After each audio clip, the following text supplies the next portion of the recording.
Oke, perhatikan. Di sini kita ganti dulu judulnya menjadi variabel, karena ini bab variabel ya. Kita tulis yang kedua, materi notebook yang kedua ya. Dua variabel nama lengkap tapi disingkat saja, kelasnya misalkan 10-2 gitu ya. Nah, lalu jangan lupa setiap notebook beri data diri, kita tambahkan sel teks.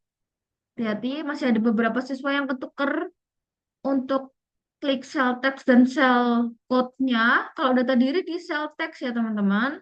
Untuk edit tadi saya double klik. Saya tuliskan nama, lalu kelas. Saya misalkan saja 10-2, nomor absen ini juga misal aja 29. Berarti kan ketika kita mengetik di sel teks di sini munculnya satu baris. Supaya tiga baris gimana? Kita harus klik enter dua kali. Tadi kan kita baru enter satu kali ya. Nah ini kita klik enter lagi. Jadi total dua kali. Perhatikan di sebelah kanan sekarang menjadi tiga baris. Oke lanjut kita bikin judul.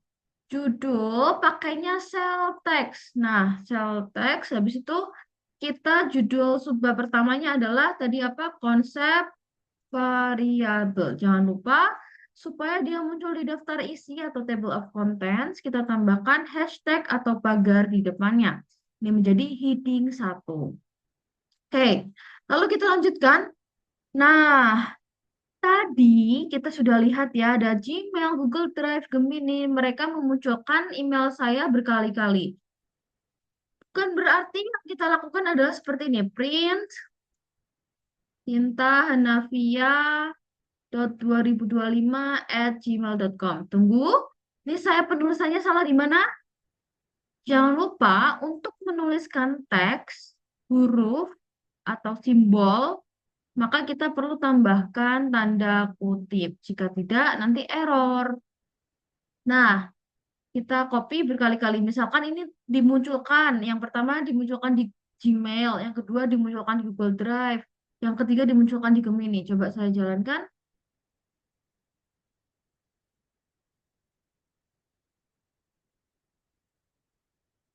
Oke, kita tunggu terlebih dahulu. Oke, sudah muncul. Nah, jangan anggap mereka coding mengetikkan email saya berkali-kali, teman-teman. Tapi yang sebenarnya terjadi adalah si programmer ini, mereka menyimpan email saya ke dalam suatu variabel contoh. Misalkan saya simpan ke dalam variabel email user 1. Lalu saya masukkan nilainya yaitu sintahandafia.2025@gmail.com. Lalu ketika saya jalankan muncul apa? Nggak muncul apa-apa. Kenapa? Karena kita belum mencetak. Kalau mencetak, maka gunakan fungsi print. Lalu kita tampilkan email user 1. Ini misalkan kita menampilkan di Gmail, yang ini menampilkan di Google Drive, yang ini menampilkan di Gemini gitu ya. Saya jalankan. Nah, coba perhatikan teman-teman. Kita ada dua kode yang outputnya sama. Output itu keluaran ya. Outputnya sama, yaitu memunculkan email saya sebanyak 3 kali. Tapi lebih efektif, apakah lebih efektif untuk mengetikkan email berkali-kali, ataukah cukup satu kali lalu kita panggil berulang kali? Jawabannya adalah yang bawah ya. Kita cukup ketikkan file emailnya ini. Emailnya ini kita ketikkan satu kali, kita simpan ke variabel, lalu kita bisa panggil berkali-kali. Mengapa? Karena apabila kita ketikkan berkali-kali, ini akan riskan dengan ketidaktelitian kita sebagai manusia yang mungkin bisa capek ataupun lelah. Nah, sedangkan kalau kita ketikkan satu kali, maka lebih minim ya, lebih menekan angka ketidaktelitian seperti itu. Nah, selanjutnya misalkan ternyata kita typo. Ternyata sintahanavia.2025@gmail.com ini typo harusnya itu Sinta Hanafia A. Nah, kalau misalkan di kode bagian atas kita harus ubah satu persatu. Nah, bayangkan saja, padahal aplikasi Gmail itu banyak ya teman-teman. Tuh, ini baru berubah semuanya. Sorry, aplikasi Google tuh banyak ya teman-teman. Nah, sedangkan kalau yang bawah, kita cukup edit satu kali, lalu semuanya sudah berubah. Oke, semoga sampai sini kebayang ya pentingnya menggunakan variabel. Selanjutnya, kita masuk ke materi yang kedua, yaitu peraturan penamaan variabel. Oh, sorry, maaf. Jadi, saya ingin memberitahu terlebih dahulu, ini namanya nama variabel. Sebelah kiri sama dengan ya. Yang sebelah kanan sama dengan ini namanya nilai variabel. Variabel itu apa? Variabel itu wadah nilai atau data dalam suatu memori. Nah, jadi nilai adalah variabel email user satu. Seperti itu ya. Oke, selanjutnya kita masuk ke materi peraturan penamaan variabel. Kita tambahkan sel teks baru, lalu kita tuliskan peraturan penamaan variabel. Jangan lupa kasihkan pagar atau hashtag sehingga muncul di table of contents. Kita lanjutkan. Nah, kita tambahkan sel code beberapa. Oke, sebelum itu saya mau tunjukkan slide saya terlebih dahulu. Ada 5 peraturan penamaan variabel. Yang pertama, hanya boleh menggunakan huruf, angka, dan underscore. Spasi boleh nggak? Tidak boleh. Hanya 3 komponen ini yang diperbolehkan. Lalu, yang kedua, tidak boleh diawali oleh angka.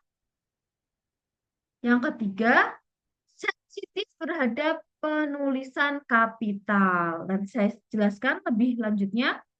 Yang keempat, tidak boleh menggunakan kata kunci Python. Sementara yang perlu kita ketahui adalah ada for, print, if, class, dan lain-lain. Khusus print, jika terjadi kesalahan, maka harus koneksi terlebih dahulu. Oke, nanti saya jelaskan maksudnya. Nah, perhatikan juga bahwa kata kunci Python ini semua hurufnya kecil. Kalau for, F-nya besar, itu bisa digunakan dan tidak akan error. Oke, yang kelima, skip tadi ya penulisan for untuk menyimpan suatu nilai itu tidak akan mengakibatkan error, for dengan F besar misalkan ya. Tapi kan ketika kita dalam menggunakan penamaan variabel itu yang deskriptif. Oke, nanti saya jelaskan maksudnya. Oke, jadi perhatikan di soal akan ada bedanya. Ketika saya bertanya mana variabel yang akan error, berarti dia memunculkan output atau keluaran yang menampilkan warning error gitu ya. Tapi ada juga variabel yang dia nggak menampilkan error, tapi meskipun dia bisa digunakan ya untuk menyimpan suatu nilai, tapi dia tidak deskriptif. Nah, ini perlu hati-hati. Oke, kita masuk ke peraturan yang pertama. Misalkan variabel adalah nama mahasiswa sama dengan Sinta Hanafia. Nah, ini bisa dimasukkan nama teman-teman masing-masing ya. Lalu saya print nama mahasiswa. Ini boleh atau tidak? Seperti ini nama variabelnya. Jawabannya tidak boleh. Coba saya jalankan setelah ini. Karena apa? Karena ini peraturan pertama hanya boleh menggunakan huruf, angka, dan underscore. Nah, di sini ada spasinya. Nah, ini kan di luar kok dari ketiga komponen itu, maka dia akan error. Lalu kalau misalnya nama dash mahasiswa, boleh atau enggak? Jawabannya tidak boleh. Karena strip bukan termasuk komponen yang diizinkan. Hanya tiga, ingat sekali lagi. Huruf, angka, dan underscore yang boleh. Lalu kalau misalkan saya bikin variabel seperti ini, nama mahasiswa, boleh atau enggak? Jawabannya boleh, karena ini terdiri dari huruf semua. Dan huruf masuk ke tiga komponen yang bisa. Seperti itu. Bisa dipahami? Coba saya jalankan. Oke. Kita masuk ke kedua. Saya temukan kode dulu yang banyak. Yang kedua, saya misalkan punya variabel satu. Nama mahasiswa sama dengan Roma Romansa. Saya print satu nama mahasiswa. Boleh saya membuat nama variabel seperti ini? Jawabannya tidak boleh. Kenapa? Ingat peraturan yang kedua, yaitu tidak boleh diawali oleh angka. Coba saya jalankan. Nah, tidak boleh ya. Lalu kalau kembali nama mahasiswa underscore satu, boleh atau tidak? Jawabannya karena dia memenuhi peraturan yang pertama, yaitu terdiri dari huruf, ya, ada angka, it's okay, ada underscore. Nah, tapi dia juga dan juga dia tidak memenuhi, sorry, dan dia juga memenuhi peraturan yang kedua, yaitu tidak diawali oleh angka. Seperti. Oke, kita masuk yang selanjutnya. Boleh saya membuat variabel misalkan seperti ini. Nah, ini teman-teman pasti kebanyakan sudah mengetahui karena kita sudah pelajari di bab fungsi print. Saya punya variabel nama mahasiswa 2 sama dengan Hakam Mahakam. Saya print nama mahasiswa 2. Perhatikan, apa kesalahan dari kode saya? Jawabannya adalah ingat bahwa meskipun tulisannya sama ya, nama mahasiswa 2, nama mahasiswa 2. Tetapi mereka atau nama variabel ini case sensitif atau sensitif terhadap kapital. Jadi penulisan huruf kapitalnya beda nih di N saja, dia akan error. Perhatikan errornya. Nah nih, seringkali kalau error, siswa langsung panik. Maksudnya apa ini? Kenapa error? Dibaca dulu errornya. Di sini dikatakan bahwa name, nama mahasiswa 2 is not defined. Artinya nama variabel nama mahasiswa 2, yang ini ya, tidak terdefinisi, dia tidak kenal. Karena apa? Yang dia kenal adalah nama mahasiswa 2 dengan N huruf besar. Jadi di sini N-nya saya ganti menjadi kapital. Coba saya jalankan lagi. Oh, sorry. Yang error biar error ya. Nih, buat contoh error, saya perbaiki di sini. Nama mahasiswa 2, N-nya saya ubah jadi kapital. Saya jalankan. Sekarang bisa. Bisa dipahami ya? Selanjutnya, misalkan saya buat variabel, contohnya adalah if sama dengan, contohnya misalkan di dan Alawi. Saya print if. Kalau saya jalankan, boleh atau nggak boleh? Error atau tidak? Jawabannya adalah error. Kenapa error? Karena tidak boleh menggunakan kata kunci Python. Nah, coba ingat-ingat lagi. Tadi kata kunci Python yang kita pelajari di sementara ini ada beberapa, yaitu ada for, print, if, dan class. Nah, sekarang saya perbaiki. Misalkan saya punya variabel if, tapi i-nya besar. Seperti ini ya. Sekarang error atau tidak? Jawabannya tidak error. Tuh, perhatikan. Bisa ya? Atau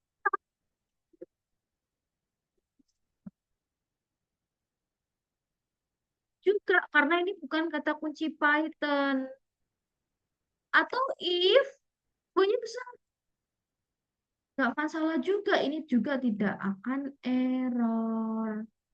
Nah, karena ingat sekali lagi bahwa kata kunci Python itu hurufnya kecil semua. Oke, kita lanjutkan. Nah, ini triknya ketika kita menggunakan kata kunci Python selain print, ketika kita perbaiki dia bisa.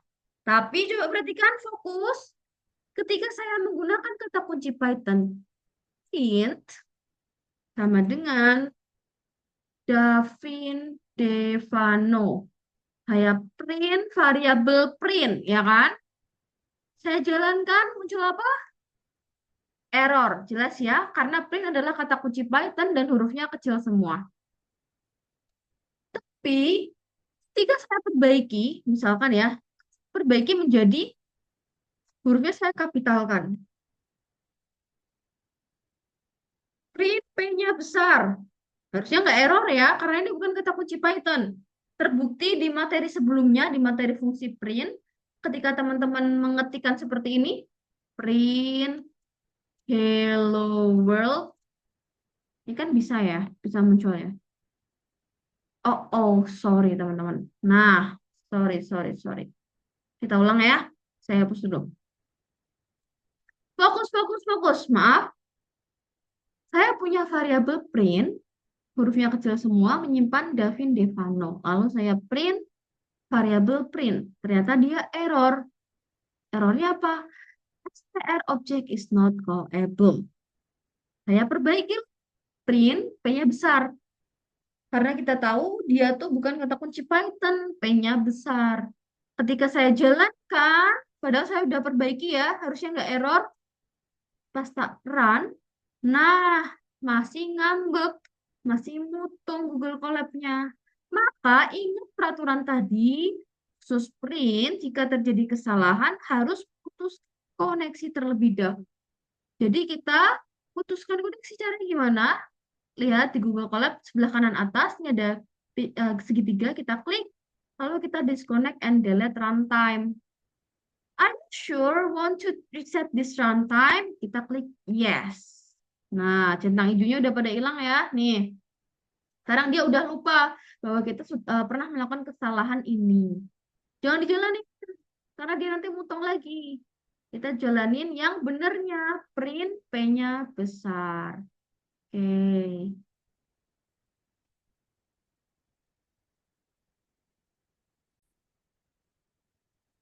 Oke, sorry. Saya lanjutkan. Nih ya, sekarang dia udah nggak mutung bahwa print P-nya besar bisa dijalankan dan muncul outputnya atau keluarannya. Baik, saya lanjutkan. Sekarang saya punya variabel yaitu underscore. Sama dengan saya mau menyimpan Farel Wisnu. Saya print underscore. Apakah bisa error atau tidak? Jawabannya adalah apa? Tidak error. Kenapa tidak error? Meskipun dia memenuhi peraturan nomor satu, nomor dua, nomor tiga, nomor empat, yaitu underscore kan bisa ya, dan dia tidak diawali oleh angka ya, dia tidak error. Tapi ingat peraturan yang kelima, yaitu penamaan dianjurkan deskriptif. Kenapa? Variabel, nilai variabel Farel Wisnu ya, ini di aplikasi kita misalkan dimunculkan nih tulisan Farel Wisnu. Tapi dia ternyata, tapi kita bingung. Itu variabel untuk simpan apa ya? Apakah menyimpan nama siswa, ataukah menyimpan nama guru, ataukah menyimpan nama wali murid? Tidak jelas atau tidak deskriptif. Nah, nanti hati-hati kalau di soal nanyanya apakah penamaan ini sudah tepat sesuai best practice, best practice itu em, sebagaimana dianjurkan, maka jawabannya tidak. Tapi kalau pertanyaannya apakah error, jawabannya tidak error. Hati-hati atas nanti pertanyaan yang ditanyakan di soal ataupun UTS UAS atau ulangan harian. Oke, saya lanjutkan. Nah, misalkan, kan di sini saya sudah simpan ya, underscore Farel Wisnu. Saya ubah, saya bikin variabel lagi underscore sama dengan Riju Mahmudi. Saya print, coba sebentar. Saya hapus printnya ya. Saya hapus printnya. Di sini saya punya Farel Wisnu, saya punya Riju Mahawi, saya print underscore. Yang munculnya apa? Munculnya adalah Farel Wisnu. Kenapa? Karena tadi kita sudah jalankan Farel Wisnu. Si Google Colab-nya ingat bahwa underscore itu menyimpan nilai Farel Wisnu. Coba saya coba. Nah, supaya dia berubah, nilai yang disimpan di dalam underscore ini menjadi Riju Mahawi, maka kita jalankan dulu underscore Riju Mahawi, baru kita coba jalankan print underscore-nya. Munculnya Riju Mahawi. Saya jalankan yang Farel Wisnu lagi. Sekarang munculnya apa? Farel Wisnu. Bisa dipahami ya? Jadi dia akan menggantikan nilai dari variabel sebelumnya ketika kita jalankan pendefinisian variabel tersebut. Oke. Nah, berarti kan sekarang saya akan hapus variabel underscore ini ya. Saya hapus. Sorry.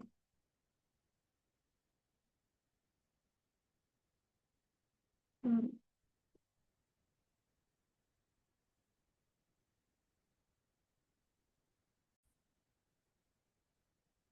Oke, saya lanjutkan. Maaf. Oke, tadi saya membuat beberapa variabel. Sorry. Tadi saya membuat beberapa sel yang yang berisi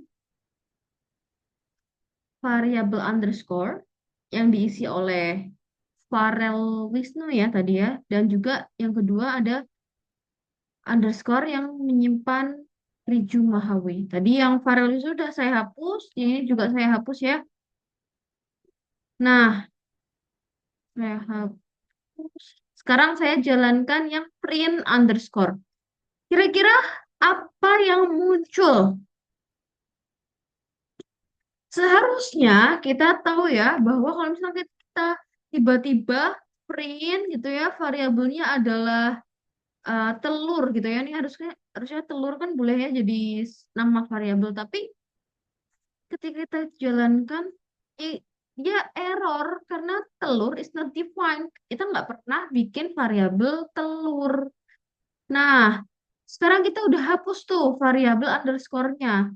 Ketika saya print variabel underscore, harusnya juga error. Tapi ketika saya jalankan, berarti kan masih muncul Riju Mahawi. Kenapa? Karena dia masih menempel diingatannya bahwa variabel underscore ini menyimpan nilai Riju Mahawi. Tuh. Supaya dia lupa gimana?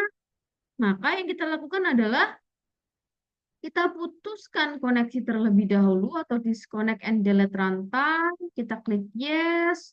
Lalu kita jalankan lagi print underscore-nya. Nah, habis ini tidak muncul nilai Riju Mahawi ataupun Farel Wisnu. Coba kita lihat. Nah, kosong.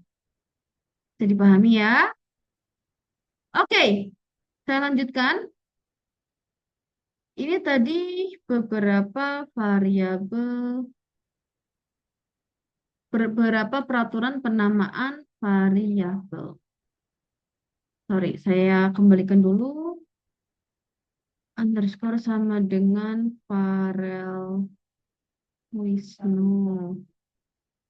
Lalu ada underscore sama dengan Ritu Mahawi. Saya print underscore. Oke,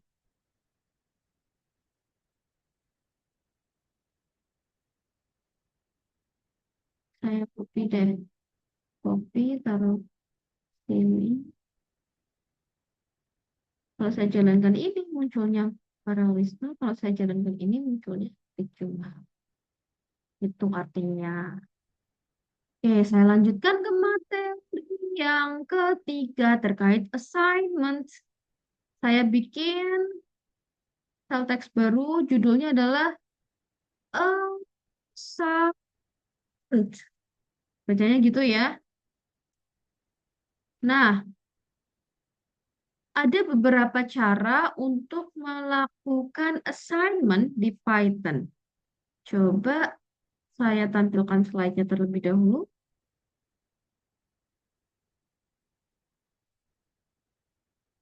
Nah, ada tiga jenis. Yang pertama adalah single assignment. Itu mendefinisikan satu nama variabel yang menyimpan satu nilai variabel dalam satu baris. Nanti seperti apa maksudnya? Saya praktikkan. Yang kedua ada multiple assignment. Kita punya beberapa variabel, menyimpan masing-masing satu nilai variabel dalam satu baris. Namanya juga masing-masing satu nilai variabel gitu ya. Berarti jumlah nama variabel dengan jumlah nilai variabel harus sama banyak. Selanjutnya, ada chain assignment. Itu mendefinisikan beberapa nama variabel dengan satu nilai yang sama. Nah, berarti kan multiple assignment, chain assignment sama-sama mendefinisikan beberapa variabel. Bedanya gimana? Bedanya kalau multiple assignment nggak ada peraturan bahwa nilainya harus sama. Tapi kalau chain assignment, nilai beberapa variabel tersebut harus sama. Oke, saya praktikan. Kalau yang single assignment, tiga single, satu, yaitu satu nama variabel, satu nilai variabel. Nah, ini sudah familiar untuk teman-teman ya. Jadi contohnya saya punya variabel usia sama dengan 17, print usia, munculnya nanti angka 17 ya. Ini single assignment. Atau misalkan kita buat nilainya berupa huruf juga gak masalah. Misalkan saya punya variabel nama wali sama dengan siapa? Abdullah. Saya print nama wali. Berarti kan kalau nilainya huruf, maka gunakan tanda kutip. Nah, sudah ya. Gampang ya, single assignment, satu nilai variabel, satu nilai variabel dalam satu baris. Nih, yang sering teman-teman gunakan. Kita lanjutkan, yaitu yang kedua, saya punya beberapa variabel. Contohnya, saya punya variabel nilai KKA Nova. Ada nilai KKA Roland. Nah, saya isikan dengan 99 dengan 9 sama 100 gitu ya. Saya print nilai KKA Nova sama nilai KKA Roland. Munculnya nilai KKA Nova menyimpan nilai 99. Nilai KKA Roland menyimpan nilai 100. Jadi ketika saya print munculnya adalah 99 dan 100. Nah, selanjutnya misalkan saya printnya seperti ini. Print nilai KKA Nova, baru print nilai KKA Roland. Munculnya apa? Maka munculnya adalah, ingat, Nova menyimpan apa? Nova menyimpan nilai, sorry. Saya balik nilai KKA Roland, baru nilai KKA Nova. Nilai KKA Roland menyimpan nilai 100. Nilai kakak Anova menyimpan nilai 99. Jadi, roll dulu, munculnya 100, baru Nova. Itu 99. Oke, selanjutnya, kalau saya punya variabel seperti ini. Nama mahasiswa 4, nama mahasiswa 5, nama mahasiswa 6. Nah, saya tulisnya misalkan adalah Zuh dan Badawi. Sorry. Lalu yang kedua adalah Rafa Ferrari. Ketika saya jalankan, maka akan muncul apa? Error. Berarti kan errornya apa? Not enough values to unpack. Tidak terdapat nilai yang cukup. Nah, ini ada beberapa nama variabel. Tapi ini variabelnya ada berapa? Dua. Nama variabelnya ada berapa? Tiga. Nah, ingat bahwa nama variabel dan nilai variabel di multiple assignment harus sama, yaitu kalau kirinya 3 maka kanannya harus 3. Jadi di sini akan error. Apa? Yang error? Biarkan error tetap dikerjakan sebagai contoh bahwa itu nggak bisa. Misalkan saya punya variabel seperti ini ya. Nama mahasiswa 6, nama mahasiswa 7. Lalu saya punya nilai variabelnya adalah Fabian Alfian. Yang kedua, Raihan Raharjo. Yang ketiga adalah Devandra Devano. Ketika saya print nama mahasiswa 6 sama nama mahasiswa 7, yang muncul apa? Yang muncul error. Kenapa error? Karena nama variabelnya ada berapa? Dua. Nilai variabelnya ada berapa? Ada 3. Coba baca. Many values to unpack. Sekarang kelebihan nilai. Kalau yang tadi not enough, kekurangan nilai. Gitu ya. Yang benar gimana? Yang benar adalah kalau kirinya 3, kanannya juga 3. Nama mahasiswa 8. Oke, saya print.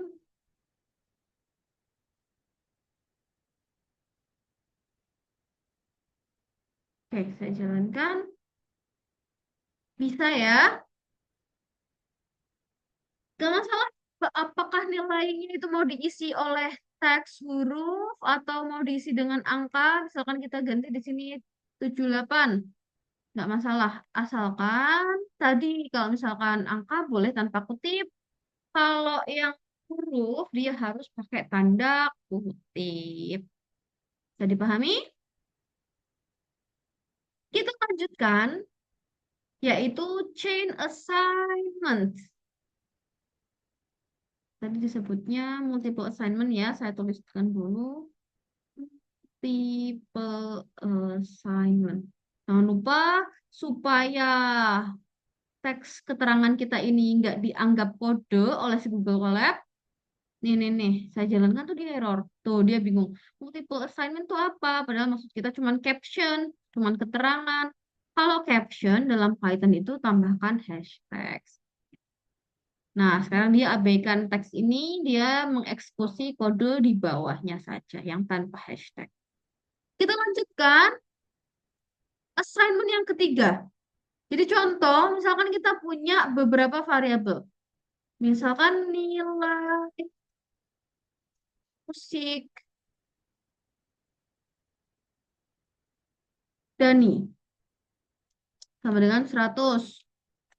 Nilai musik Hasbi sama dengan 100.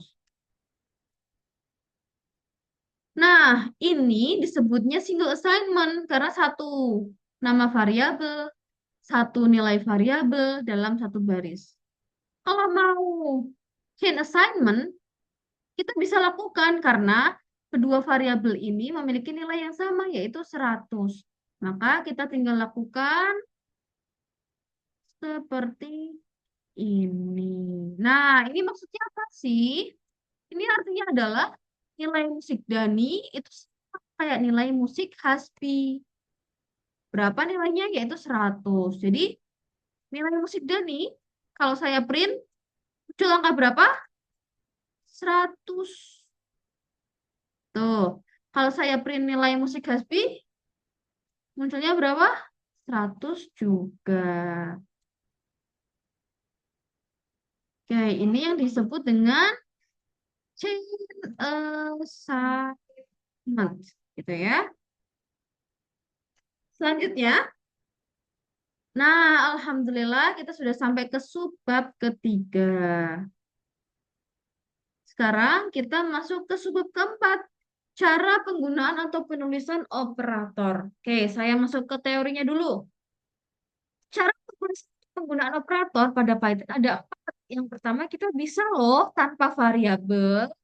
Yang kedua, kita punya operan disimpan ke variabel. Sorry, sorry, sorry. Sebelum ke sini, saya jelaskan teori terkait operator terlebih dahulu. Perhatikan, di dalam Python nanti tuh teman-teman bisa melakukan operasi aritmatika. Ada beberapa istilah yang perlu teman-teman ketahui. Yang pertama adalah operan.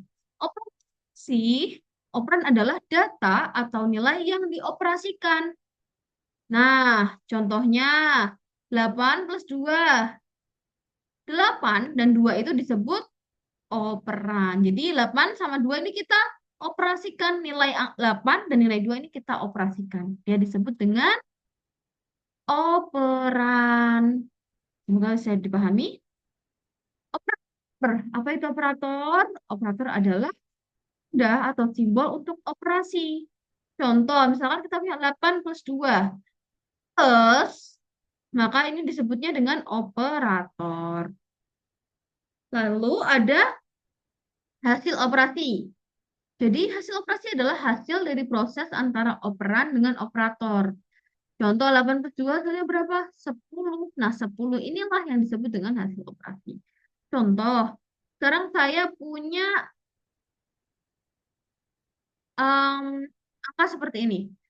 29 ditambah dengan 17 sama dengan 46. Benar nggak? 30, 46. Ya, 46 ya. 29 dan 17 ini disebut dengan apa? Disebut dengan apa ini? Operan. Lalu kalau plus disebut dengan apa? Operator. Kalau 46 disebut dengan apa? Disebut dengan hasil operasi. Semoga bisa dipahami. Clear ya sampai sini? Oke, baru kita masuk ke materi cara penulisan atau penggunaan operator pada Python. Yang pertama, kita bisa menggunakan operator ini tanpa variabel.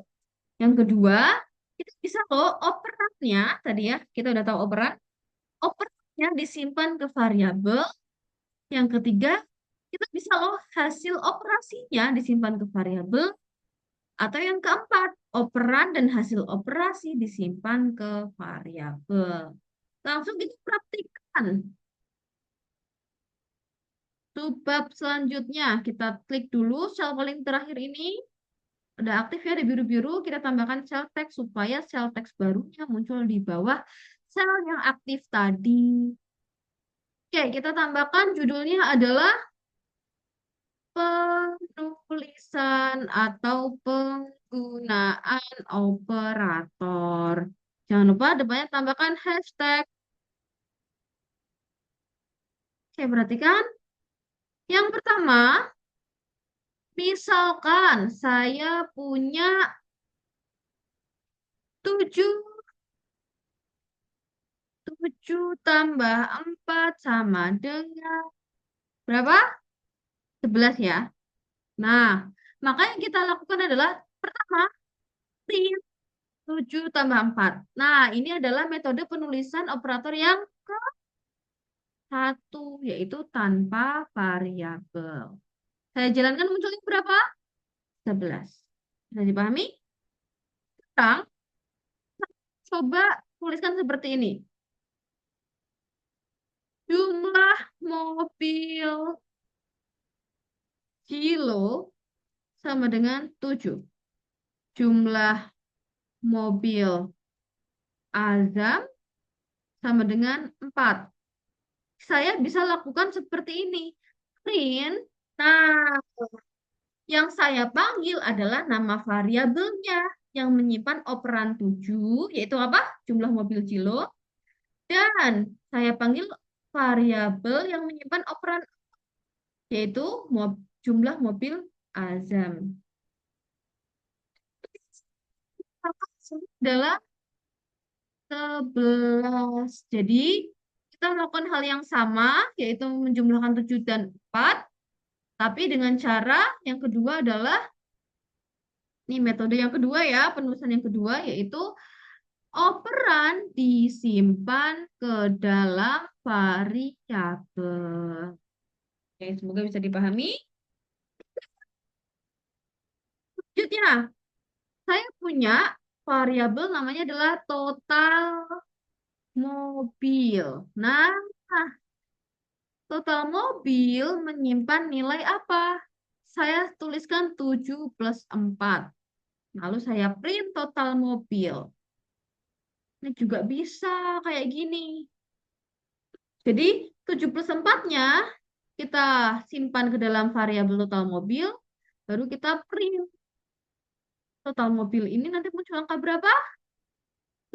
11. Nah, ini metode apa? Metode penulisan hasil operasi disimpan ke dalam variabel. Coba saya jalankan. Oke, sip. Hasilnya 11. Nah, metode penulisan yang paling efektif yang akan digunakan di pembuatan aplikasi atau program sederhana kita ke depannya adalah yang keempat, yaitu misalkan kita punya variabel jumlah mobil azam sama dengan 7, jumlah mobil Jilo adalah 4, lalu kita buat variabel yang isinya adalah kita panggil tuh variabel jumlah mobil azam, ya, jumlah mobil azam berapa? 7. Lalu kita panggil juga variabel jumlah mobil kilo. Dia menyimpan nilai berapa? 4. Lalu kita print total mobilnya. Nanti outputnya apa? Outputnya sama ya, yaitu 11. Coba saya jalankan. Nah, ini adalah metode penulisan bahwa operan dan hasil operasi disimpan ke variabel. Operan yang mana operan? 7 nih ya, operan disimpan ke variabel jumlah mobil azam. 4 juga nih operan nih disimpan ke variabel jumlah mobil kilo. Lalu hasil operasinya tuh ini. Ada jumlah mobil azam dan jumlah mobil kilo disimpan ke variabel total mobil. Gitu ya. Gampang ya. Nah, itu materi tentang assignment. Nah, nggak kerasa sudah masuk ke materi yang berapa? 4. Lalu kita sekarang masuk ke yang kelima. Sebelum praktik, saya seperti biasa tunjukkan dulu teorinya. Ada beberapa jenis operator pada Python. Ada 7 yang saya ketahui. Dan eh, so far memang ada 7 gitu ya. Yang pertama ada plus. Simbol plus ini digunakan untuk penjumlahan. Kalau ada strip untuk pengurangan. Nah, untuk perkalian pakai simbol apa? Bukan pakai X, bukan pakai kali. Di keyboard HP kan ada tuh simbol kali ya. Bukan. Tapi pakainya adalah asterisk gitu ya. Atau pakai bintang ini. Untuk pangkat pangkat, gunakan double asterisk. Jadi bintangnya ada 2. Nah, untuk pembagian, bukan pakai titik 2 ya. Pembagian itu pakai slash. Nah, ada lagi double slash. Double slash ini untuk pembagian bulat. Apa ini bedanya nih? Nomor 5 sama nomor 6. Nanti saya jelaskan. Nomor 7 yaitu ada operator berupa tombol persen ya ini ya. Ini adalah untuk menghitung sisa bagi atau disebut juga dengan modulo. Oke, kita kembali lagi ke sesi praktik. Saya tambahkan judulnya adalah operator aritmatika. Jangan lupa kasih hashtag. Nah, berarti kan tadi ya sudah saya bilang kita akan biasakan menggunakan yang keempat, apa-apa disimpan ke variabel. Bukan apa-apa, Deng. Emang ini penting ya, operan dan hasil operasi itu disimpan ke variabel. Kenapa? Karena kita bisa panggil berulang-ulang kali dengan hanya eh, mengetikkan nama variabelnya. Jadi kita tidak menghafal nilai-nilai variabelnya itu. Oke, kita pakai metode penulisan yang keempat dalam penggunaan operator. Berarti kan, misalkan saya punya tadi ya, untuk penjumlahan kan sudah saya jalankan ya. Kita ulangi lagi. Misalkan apa lagi? Jumlah chat pribadi. Jumlah chat pribadi Haidar sama dengan 2. Jumlah chat pribadi, sorry. Jumlah chat pribadi Haidar misalkan 25. Jumlah chat pribadi Ilyas sama dengan 6. Nah, kalau saya jumlahkan total chat pribadi, maka sama dengan jumlah chat pribadi Haidar plus jumlah chat pribadi Ilyas. Totalnya berapa? 31. Ini adalah operator penjumlahan. Coba saya jalankan seperti ini. Selanjutnya, kalau misalkan kita mau menghitung selisih dari chat pribadi. Kalau selisih itu menggunakan operator apa? Pengurangan. Pengurangan itu simbolnya apa? Yaitu strip. Maka yang kita lakukan adalah, nih ya, saya tuliskan ulang aja.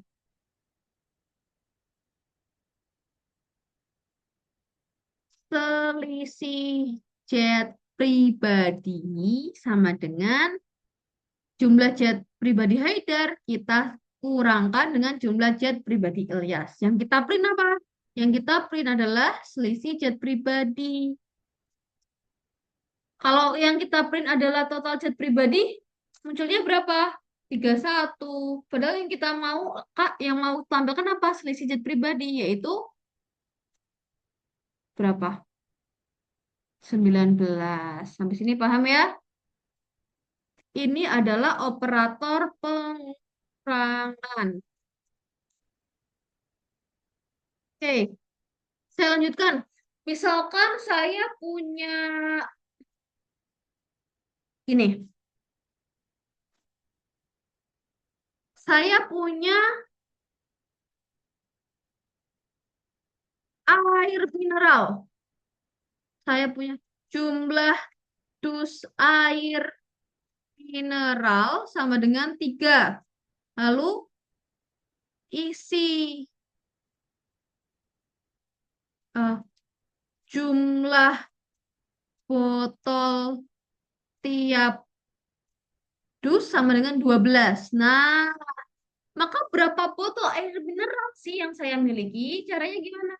Caranya kita kalikan 3 dikali 12. Kalau perkalian gunakan simbol, maaf, kalau perkalian gunakan simbol asterisk. Nah, perkalian. Nih ya, gunakan asterisk. Lalu saya print, hasilnya berapa? 36. Paham ya? Nah, misalkan saya tuh punya persegi. Persegi, coba saya tunjukkan gambar per bidang persegi.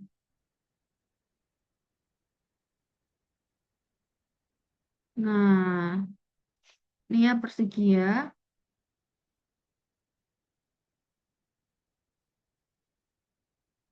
Persegi itu segi 4 tapi sisinya sama panjang.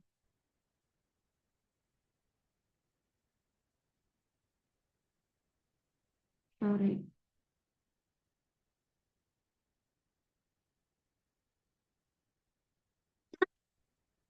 Itu apa sih?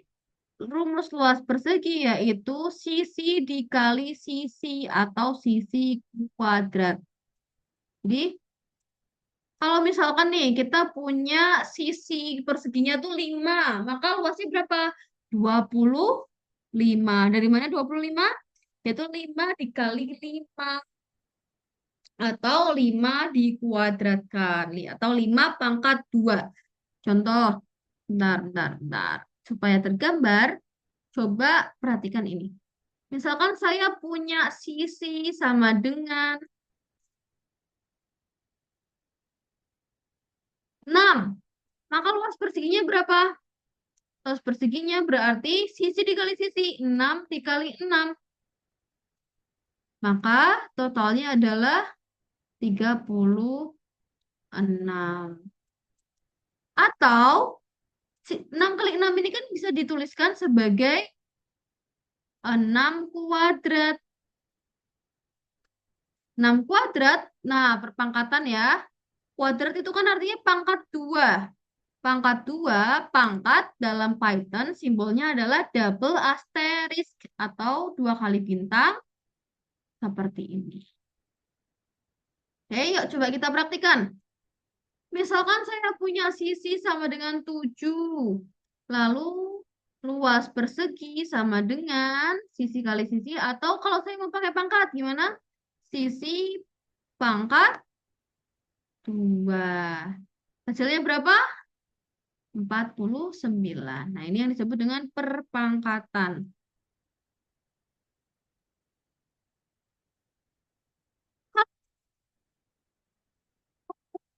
Terus, kubus. Siapa? Sisi dikali sisi dikali sisi. Sebanyak 3 kali ya. Maka yang kita lakukan adalah, misalkan sisi sama dengan 7. Sisi sama dengan berapa deh? 2 aja. 2. Sisi sama dengan 2. Maka volume kubus sama dengan sisi kali sisi kali sisi. Bisa kita juga tuliskan. Nih ya. Sisi kali sisi kali sisi. Atau artinya adalah sisi pangkat berapa? Sisi pangkat 3. Pangkat simbolnya apa? Asteris 3. Saya print volume kubus. Maka munculnya apa? Munculnya 2 kali 2 berapa? 4. 4 kali 2 lagi 8. Sampai sini paham? Semoga bisa dipahami. Lanjut ke sebaliknya. Misalkan saya punya sorry, volume kubus itu 27. Maka sisinya berapa?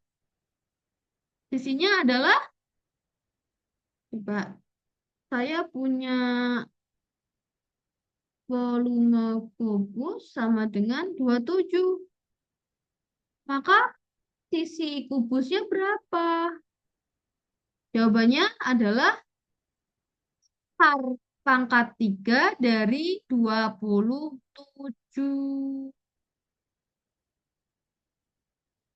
Nah, oke. Gimana ya supaya saya bisa gambar paint?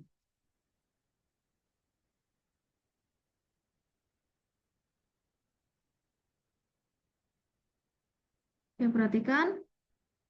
Tadi kan saya punya sama dengan 27.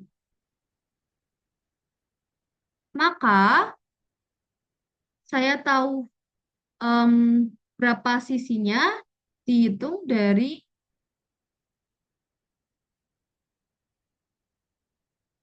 akar pangkat 3 dari 27.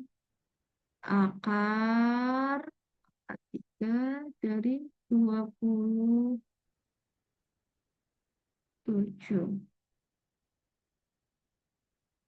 Nah, akar pangkat 3 tuh di sininya ada tiganya. 3.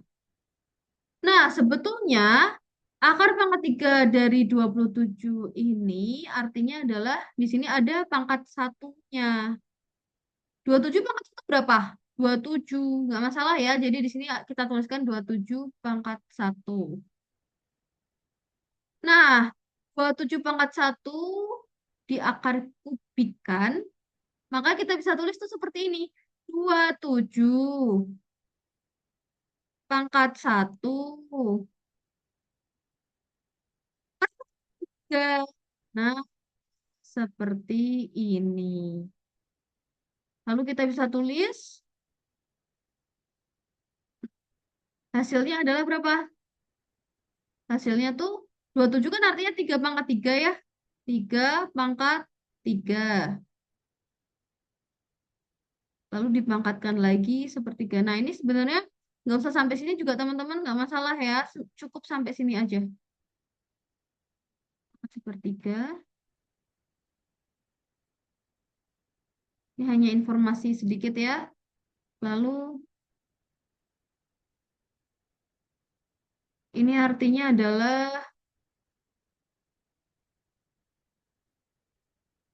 3 pangkat 3 dikali 1/3.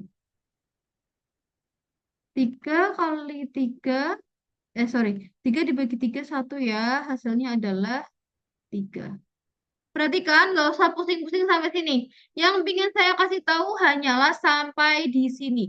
Bahwa akar pangkat 3 dari 27 bisa ditulis seperti ini. 27 pangkat 1/3. Coba tes lagi. Saya punya luas persegi L sama dengan berapa ya? 16. L sama dengan 16. Maka berapa sisi persegi itu? Caranya gimana? Caranya akar kuadrat dari 16. Di sini ada 16. Akar pangkat 2 ya. Di sininya ada angka 2. Nah, akar kuadrat dari 16 ini bisa kita tulis seperti apa? Di sini ada angka 1 ya. 16 pangkat 1 berapa? 16. Jadi kita tetap tuliskan seperti itu tidak masalah. Kita tulis 16 pangkat 1 per berapa? Di sini angkanya 2. Seperti ini. Nah, oke, kita kembali ke laptop. Kita kembali ke codingnya. Misalkan saya punya volume. Volume sama dengan 64. Maka berapa sisinya? Sisi sama dengan volume dipangkatkan 1/3. Ingat,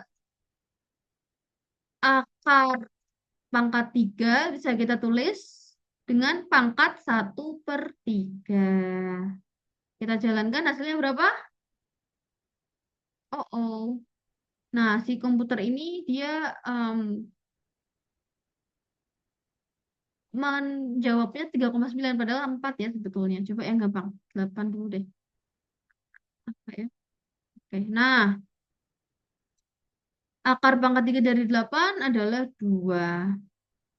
Nah, ada alasan kenapa si Google Colab ini nggak nulis 4,0 tapi malah 3,9999. Tapi saya belum sepenuhnya memahami kenapa dia menjawab seperti itu. Cuman nanti pas pas UTS ataupun UAS ataupun ulangan harian, kita jawabannya yang benernya aja bahwa akar dari 64 adalah 4 gitu ya.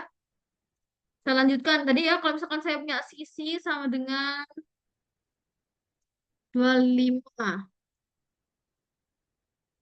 atau ya boleh deh 25. Sorry, sorry, sorry. Luas persegi. Persegi sama dengan 25.